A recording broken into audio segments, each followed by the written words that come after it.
Hello students, this is Dhananjay Arya और आज मैं आपसे बहुत ही इम्पोर्टेंट टॉपिक प्रोनाउन पर चर्चा करूंगा। तो हम चर्चा करते हैं प्रोनाउन की डेफिनेशन और उसके टाइप्स पर। तो वैसे तो प्रोनाउन बहुत सिंपल होते हैं और मैं कोशिश करूंगा आपको और ज़्यादा सिंपल तरीके से समझाने की। अब बात यह है कि मैं आपको सिंपल तरीके से समझाने की कोशिश करूंगा, तो उसी सिंपल तरीके से आप भी इनको समझने की कोशिश करिए। तो आइए मिलकर इस पर चर्चा करते हैं हम। तो सबसे पहले देखते हैं इसकी डेफिनेशन, जो कि हम छोटी क्लासों से ही पढ़ते चले आ रहे हैं। क्या एक बार देख लीजिए। A pronoun is a word used in place of a noun.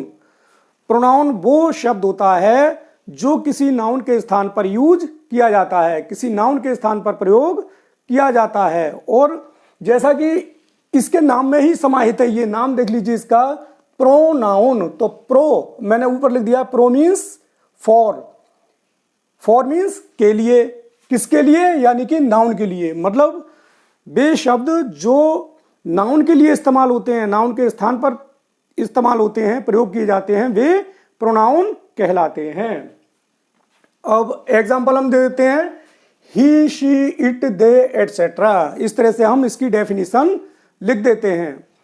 तो अब आइए इसको थोड़ा सा समझ लेते हैं और हम एक छोटे से माई फ्रेंड का जैसे हम ऐसे लिखते हैं, तो उसकी 3-4 लाइनें मैंने लिख के दिखाई हैं, सेंटेंस हैं उसके 3-4। ये देखिए आप, इससे मेरे ख्याल से आप बहुत इजीली समझ जाएंगे प्रोनाउन के बारे में। तो ये है, Mohit is my best friend, Mohit reads in my class, Mohit is 16 years old, Mohit is an ideal student, Mohit lives in Kanpur. Mohit, फिर मैंने डॉट डॉट कर दिया है। मतलब जो भी सेंटेंस आ रहे हैं उनमें मैंने क्या करा है, सभी में मोहित मोहित मोहित मोहित। तो ऐसा आपने कहीं नहीं पढ़ा होगा, कोई भी ऐसे पढ़ते होंगे आप। तो उसमें क्या होता है, सबसे पहले हम एक बार जिक्र कर दिया, जो भी आपका फ्रेंड है उसका एक बार जिक्र कर दिया, उसके बाद क्या करते हैं, उसके लिए ही का प्रयोग करते हैं। और अगर कोई लड़की है तो उसके लिए हम शी का प्रयोग करते चले जाते हैं। तो अब जो हमने ये भी जो भी लिखा है, इस मोहित पहली बार तो लिखा जाएगा, लेकिन आगे जितनी बार भी मोहित आया है उसके लिए हम काय का प्रयोग करेंगे, ही का प्रयोग करते हैं हम फिर। तो यहां देखिए मैंने लिख भी दिया है, यहां मोहित के स्थान पर ही रखेंगे। अब जैसे हम इसके लिए करते हैं, Mohit is my best friend, he reads in my class, he is 16 years old। यानी कि जो आगे आ रहा है मोहित, जितनी बार भी आ रहा है उसकी जगह हम क्या करते हैं, ही। तो हमारे सेंटेंस सुंदर भी लगेंगे, हमारा ऐसे सुंदर लगेगा, हमारी लैंग्वेज भी बहुत सुंदर हो जाएगी। तो इसीलिए अच्छा एक चीज और है, अब सपोज करिए कि ये तो एक है, अब मान लीजिए इसकी जगह पांडव होते 5 लोग, युधिष्ठिर, भीम, अर्जुन, नकुल, सहदेव। तो हम उनके हर जगह अगर नाम लिखते मान लीजिए, तो सेंटेंस कितना लंबा हो जाता, कितना ओबाऊ हो जाता।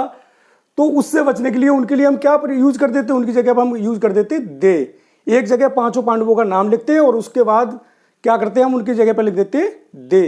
तो ऐसे सारे शब्द जो है क्या कहलाते हैं, प्रोनाउन कहलाते हैं।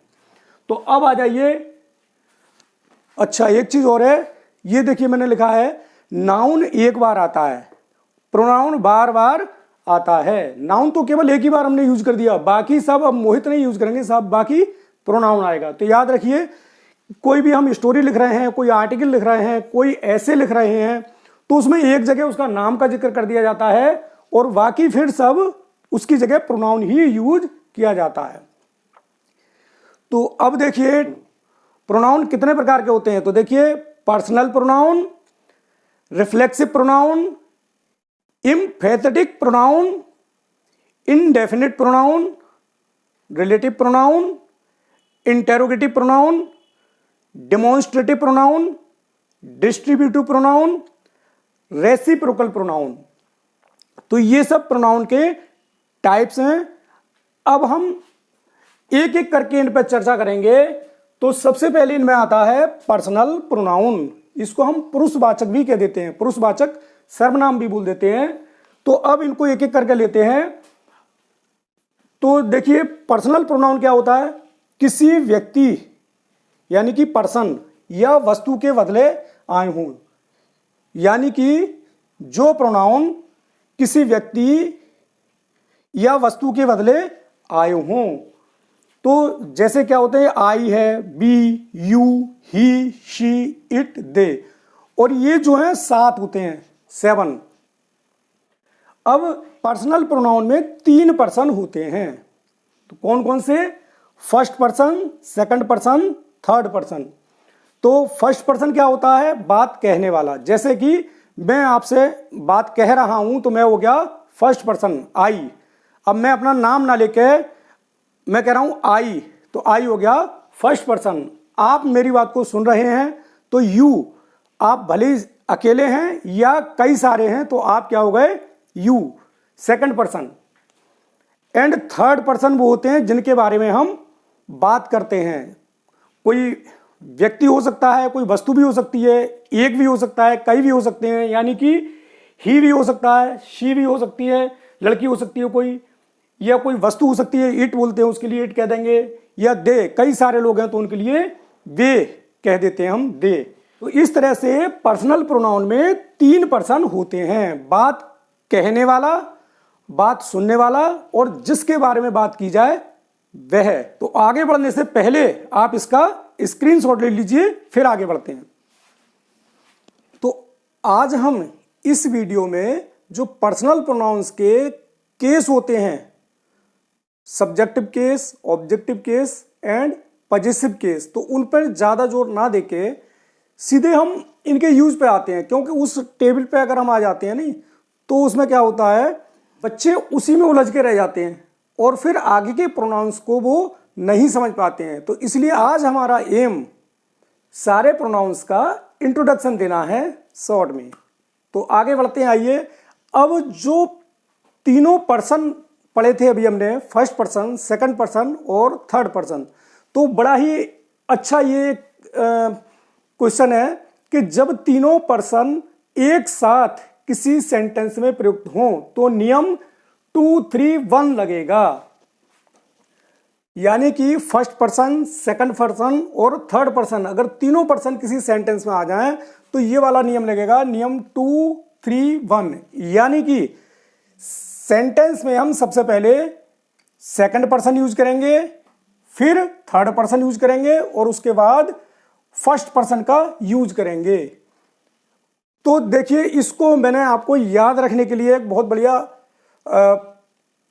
एक फॉर्मूला टाइप में दे रखा है, इसको आप भी याद कर लीजिए और आपको याद हो जाएगा। और आप इजीली ये जो चारों सेंटेंस लिखे हुए हैं किसी भी कंडीशन में आ जाएं, आप बिल्कुल सही करके आएंगे, कभी भी नहीं भूलेंगे और इसको कभी गलत नहीं करेंगे। तो देखिए मैंने कैसे बनाया है। तो इस नियम को यूं समझिए कि आपके घर मेहमान आए हैं और वो दोनों मेहमान बाप बेटे हैं। यू मतलब बड़ा है और ही छोटा है, दोनों बाप बेटे हैं। अब जब आपके घर मेहमान आए हैं और आप लोग तीनों खाना खा रहे हैं तो सबसे पहले जो थाली में भोजन रखा जाएगा वो यू के सामने रखा जाएगा, क्योंकि यू ये बड़े हैं। फिर उसके बाद इनके बेटे के सामने रखा जाएगा और फिर बाद में थाली में भोजन आपके सामने आएगा। चूंकि आप होस्ट हैं तो वो आपके सामने आएगा। अब देखिए, ये सेंटेंस मैंने 4 सेंटेंस लिखे हुए हैं और चारों सेंटेंस में आप कभी भी गलती नहीं करेंगे अगर आप ये स्टोरी थोड़ी सी अपने दिमाग में फीड कर लेंगे। किस तरह से देखें, you, he and I are eating food. तुम, वह और मैं खाना खा रहे हैं। तो देखिए अब यहां 3 लोग हो गए तो जाहिर सी बात है वर्ब क्या आएगी, आर आएगी। और भोजन कर रहे हैं तो सबसे पहले हमने भोजन किसको दिया, आपको, यू, आप। फिर उसके बाद उनके बेटे को और उसके बाद हम करेंगे। अब दूसरी कंडीशन ये हो सकती है कि you and I are eating food. अब हम 2 खा रहे हैं, मतलब एक ही मेहमान आया हमारे घर और मैं हूं, तो थाली पहले यू के सामने रखी जाएगी और उसके बाद मेरे सामने आएगी। थर्ड कंडीशन क्या हो सकती है, you and he are eating food. अब तुम और वह दोनों मेहमान आए, मान लीजिए हम पहले मेहमानों को ही खाना खिला रहे हैं, हम खाना उनके साथ नहीं खा रहे हैं, तब क्या होगा, यू एंड ही, फिर पहले बड़े के सामने फिर छोटे के सामने थाली रखी जाएगी। फोर्थ सेंटेंस ये भी हो सकता है, he and I are eating food. मान लीजिए बाप नहीं आया, उसका बेटा आया है हमारे पास, तो बेटा भले ही छोटा है लेकिन फिर भी वो हमारा गेस्ट है, तो सबसे पहले हम थाली उसके सामने रखेंगे, he and I are eating food. अब इसमें देखिए दो लोग हैं, खाना खा रहे हैं, तो फिर वर्ब क्या लगाएंगे, प्लूरल की ही लगाएंगे, आर। तो he and I are eating food. तो इस तरह से अगर किसी सेंटेंस में तीनों पर्सन एक साथ आए हों या दो पर्सन आए हों कोई भी, तो हम इस तरह से ये स्टोरी पूरी याद रखेंगे, तो कभी भी हम इसमें गलती नहीं करेंगे, और अक्सर ये सेंटेंस इस तरह के आ जाते हैं। अच्छा, इसका अपवाद भी है, लेकिन फिलहाल हम अपवाद पर चर्चा नहीं करेंगे, वो और किसी दिन। तो अब नेक्स्ट देखिए, नेक्स्ट है, ये दो प्रोनाउन हमने एक साथ लिए हैं, कौन कौन से, reflexive pronoun and emphatic pronoun. ये दोनों हमने एक साथ लिए हैं और दोनों को एक साथ आप बड़ी इजीली समझ सकते हैं। रिफ्लेक्सिव का मतलब होता है निजवाचक, स्वयं के लिए मतलब, और एम्फेटिक का मतलब होता है जोर देकर कहना किसी बात के लिए। तो देखें, मैं बड़े आपको सरल शब्दों में समझा रहा हूं, इसके लिए आप कोशिश करिए। देखो, हम हिंदी में कुछ कहते हैं, मैंने देखा है, पहले ऐसा समझ लीजिए तो आपको इजीली समझ में आ जाएगा, इसमें कुछ भी नहीं है, समझिए दोनों चीजें एक ही हैं। पहले अच्छा आप इसको छोड़िए, पहले आप इसको देखें रिफ्लेक्सिव में क्या दे, रिफ्लेक्सिव में क्या क्या दे रखे हैं, माई, योर, हिम, हर, इट, और इन शब्दों में हम अगर सेल्फ जोड़ दें तो वो रिफ्लेक्सिव प्रोनाउन बन जाएगा, ये सिंगुलर के लिए है। और अगर प्लूरल बनाना हो तो प्लूरल क्या है, आवर, देम, योर, तो इनके आगे क्या लगाएंगे हम, सेल्व्स, तो ये प्लूरल के बन जाएंगे। अच्छा, सेम यही देखिए इधर भी है, बिल्कुल सेम वही है जो इधर है रिफ्लेक्सिव वाले में, वही एम्फेटिक में है, माई, वही है बिल्कुल सेम। देखिए, तो अब इसमें भी सेम है और इसमें भी सेम है, फिर दोनों में अंतर क्या है, तो देखिए अंतर ये है, अंतर समझ लीजिए, पहले हिंदी का ये सेंटेंस देख लीजिए तो अंतर बड़ी इजीली आपकी समझ में आ जाएगा। क्या, रिफ्लेक्सिव में देखिए मैंने देखा है, ये आपको एग्जाम्पल के तौर पे दे रहा हूं, इंग्लिश से इसको ना लें, मैंने देखा है, तो कोई चीज देखिए तो मतलब सरसरी तौर पे कह देते हैं मैंने देखा है। अब उसमें यह भी हो सकता है कि देखा हुआ भी हो सकता है, नहीं भी देखा हुआ हो सकता है। यहां क्या कह रहा है वो, मैंने अपनी आंखों से देखा है, तो भैया भाई कानों से थोड़ी देखेगा भाई, आंखों से ही देखेगा। लेकिन क्या है कि इसमें ये जोड़ दे के कह रहा है, आंखों से कहने का मतलब है हम देखेंगे तो आंखों से ही कोई चीज, लेकिन इसमें हमने ये यूज नहीं किया, मैंने देखा है, सिंपली बोल दिया। इसमें इसने जोड़ दे के कहा है कि मैंने अपनी आंखों से देखा है। तो जब किसी बात को हम बहुत ज्यादा जोड़ देकर कहते हैं तो वही चीज एम्फेटिक प्रोनाउन हो जाती है। एग्जाम्पल देख लीजिए आप इनका, दोनों सेम है, ये बिल्कुल वर्ड दोनों के सेम हैं। देखिए एक एग्जाम्पल देख लें, आपको बिल्कुल क्लियर हो जाएगा। I will do it myself, मैं ये स्वयं करूंगा। और ये वाला सेंटेंस देखिए, I myself will do it, मैं ये स्वयं ही करूंगा। बिल्कुल सेम सेंटेंस है। इसमें क्या है, ये जो माई सेल्फ है यानी कि रिफ्लेक्सिव प्रोनाउन है यहाँ पर, तो ये बाद में यूज हुआ है और इसमें ज़्यादा जोर नहीं दिया गया है। जब हम इसी प्रोनाउन को उठाकर सब्जेक्ट के पास ले आते हैं तब ये जोर दे के बन जाता है और वो कहलाता है एम्फेटिक प्रोनाउन। तो इसमें सिंपली बोला गया है किसी बात को, आई will do it myself, मैं ये स्वयं करूंगा। इसमें क्या है, ही और लगा दिया, मैं ये स्वयं ही करूंगा, यानी कि इसमें जोर दे दिया। बस इतना ही अंतर है रिफ्लेक्सिव प्रोनाउन में और एम्फेटिक प्रोनाउन में। नेक्स्ट देखिए, फोर्थ है इंडेफिनिट प्रोनाउन, ये होता है अनिश्चयवाचक।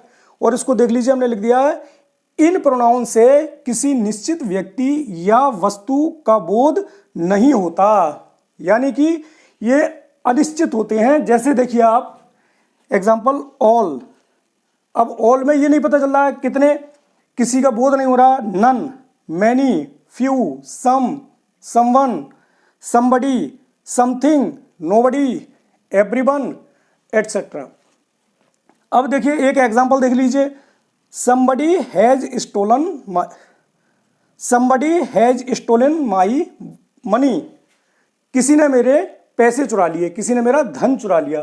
तो somebody, अब यहाँ ये क्लियर नहीं है किसने चुरा लिया है, तो ये क्या है, इंडेफिनिट है, पता नहीं है किसने चुराया। तो इस तरह के जो वर्ड्स हैं ये सब क्या है, इंडेफिनिट प्रोनाउंस हैं।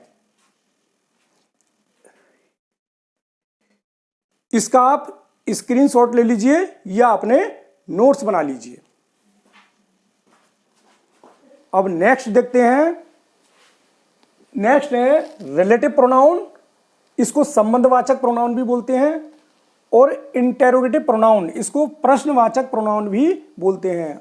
हम इन दोनों प्रोनाउंस को एक साथ पढ़ेंगे क्योंकि दोनों लगभग सेम जैसे ही हैं। कहाँ किसका यूज हो रहा है सेंटेंस में, बस ये अंतर होता है इनमें, और ज़्यादातर इसमें सेम होते हैं कुछ को छोड़कर। तो अब देखिए जैसे रिलेटिव प्रोनाउन में देखें हम, वह शब्द जो किसी नाउन की जगह प्रयोग हो और दो सेंटेंसेस को जोड़े तो वो क्या कहलाएगा, रिलेटिव प्रोनाउन कहलाएगा।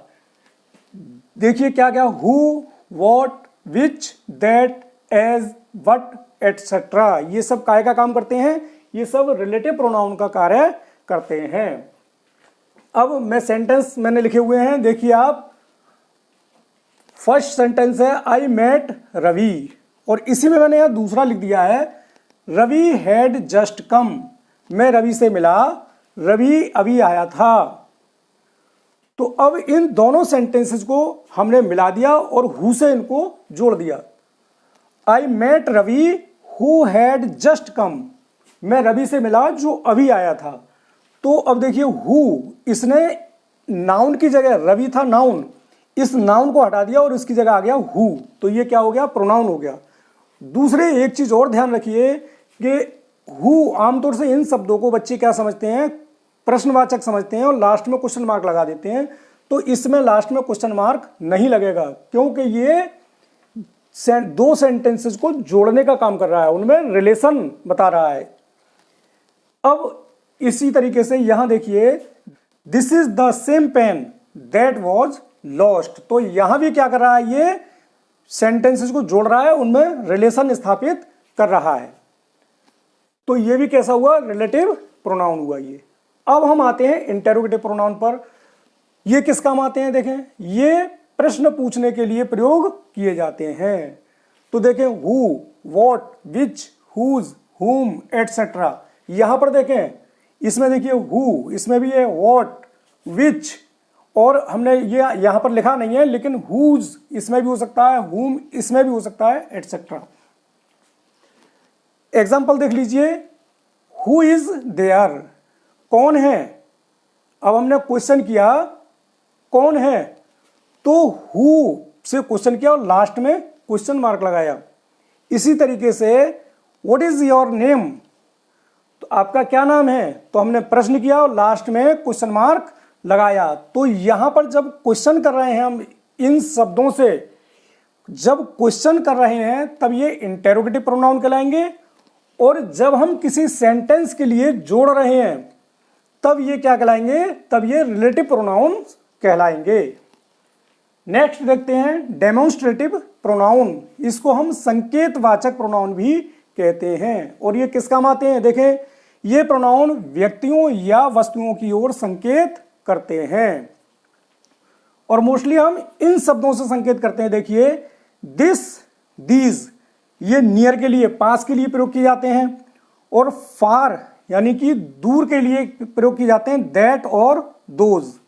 इनके एग्जाम्पल देख लीजिए, दिस इज माई पेन, यानी अब मेरे हाथ में मार्कर है तो दिस इज माई मार्कर। अब चूंकि मेरे नजदीक है तो दिस यूज करूंगा, तो ये संकेत कर रहा है इसकी तरफ। तो ये इसलिए डेमोन्स्ट्रेटिव प्रोनाउन कहलाएगा दिस।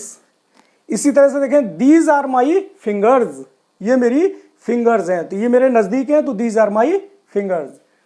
ठीक इस तरीके से देखिए दूर के लिए देखिए दैट और दोज का यूज करते हैं। जैसे दैट इज अ फैन, तो फैन हमसे दूर है तो दैट इज अ फैन, तो दैट क्या हुआ यहां पर संकेतवाचक संकेत कर रहा है, दैट इज अ फैन। इसी तरीके से those are my books, those are my books, तो दोज क्या है संकेत कर रहा है बुक्स की तरफ। तो इस तरह से ये हुआ demonstrative pronoun, this, these, that, those. Next है डिस्ट्रीब्यूटिव प्रोनाउन, इसको हम वितरणवाचक भी बोलते हैं। ये क्या है देखें, ये सेंटेंस में आए व्यक्तियों या वस्तुओं में से प्रत्येक का बोध कराता है। देखें किस तरह से कराता है, each of the boys will get a prize, तो मैंने इसकी हिंदी लिख दी है यहां पर, लड़कों में से प्रत्येक इनाम प्राप्त करेगा। तो यहां पर ईच, ईच क्या बता रहा है, ये डिस्ट्रीब्यूशन बता रहा है, वितरण बता रहा है कि लड़कों में से प्रत्येक इनाम प्राप्त करेगा। नेक्स्ट देखिए read either of these books, Hindi देखिए इसकी, इन पुस्तकों में से कोई सी पढ़ो। तो ये ईदर जो है ये भी क्या बता रहा है, ये भी डिस्ट्रीब्यूशन बता रहा है। इसी तरीके से ईदर भी यूज कर सकते हैं हम, तो ये रहा आपका डिस्ट्रीब्यूटिव प्रोनाउन। नेक्स्ट है रेसिप्रोकल प्रोनाउन, इसको हम परस्पर वाचक प्रोनाउन भी कहते हैं। और ये क्या है, जब दो प्रोनाउन साथ साथ आते हैं तो वे रेसिप्रोकल कहलाते हैं। ये केवल दो हैं, ये केवल दो होते हैं, ईच अदर और वन एनदर। इसमें ईच अदर दो के लिए यूज करते हैं, और जब दो से अधिक हो तब उसके लिए वन एनदर यूज करेंगे। देख लें इसका use, Mohan and Sohan love each other, Mohan और सोहन एक दूसरे से प्रेम करते हैं। तो देखें यहाँ ईच भी प्रोनाउन है और अदर भी प्रोनाउन है, और दोनों ही प्रोनाउन साथ साथ आए हैं। तो Mohan and Sohan love each other, तो ईच अदर दोनों प्रोनाउन है, और ये कैसे कहलाएंगे, रेसिप्रोकल प्रोनाउन कहलाएंगे। इसी तरीके से देखें the students helped one another, students ने एक दूसरे की हेल्प की। अब ये दो से अधिक के लिए बहुत सारे स्टूडेंट होंगे और सभी ने एक दूसरे की हेल्प की, तो वन यहां पर क्या है, वन भी प्रोनाउन है और एनदर भी प्रोनाउन है। और ये जब दोनों प्रोनाउन साथ साथ आए हैं तो ये क्या कहलाएंगे, रेसिप्रोकल प्रोनाउन कहलाएंगे आपस में। इस तरह से ये प्रोनाउन का जो मैंने आपको संक्षिप्त परिचय बताया था ये खत्म हुआ, और विस्तार से फिर कभी देखेंगे इसके लिए। यदि आपको मेरी वीडियो पसंद आई हो तो कृपया इसको लाइक करिए और मेरे चैनल को सब्सक्राइब कीजिए। Thank you.